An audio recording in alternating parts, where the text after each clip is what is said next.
Hello guys, আমি কইতেছিলাম কি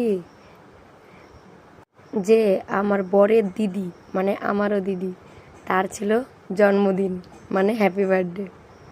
আমি, আমার দেওর, আমার কাকি শাশুড়ি আর পিসি শাশুড়ি সবাই ছিলাম রাত 12টা অবধি যাইকে। এত ঘুম পাইতেছিল কি আর করুম। তারপরে দেখতে দেখতে রাত 12টা বাইজে গেল। তারপরে গেলাম কেক নিয়ে দিলাম হাঁটা, যাইয়ে দিই দিদি শালাইও যাইগে রয়েছে। সব কিছু সেট করে তারপরে যাবো ওরে ডাকতে।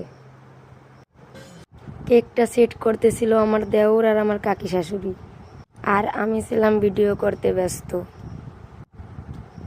সেট করতে করতে করতে করতে তারপরে কেকটা সেট হইল, 22 দিল জ্বালাইয়ে। তারপরে ডাইকে নিয়ে আসলাম ঘরে। নিয়ে আসার পরে দিদি যে কি খুশি হইলো কেক দিয়ে। ওইটা ছিল আমার কাকা শ্বশুর বিছানায় শুয়ে।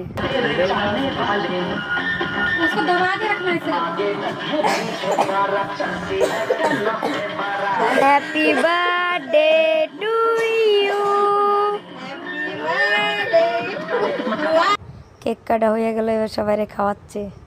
দেখো সবাই কেক কত কত করে খাইয়ে নিল।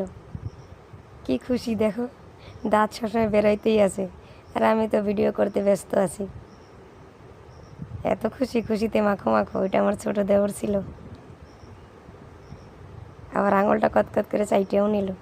সেই আদে আমার কুট্টি দেওরটারে আবার খাওয়াবে। বাই বাই বন্ধুরা, এখানেই শেষ। আবার পরের ভিডিওতে আসছি।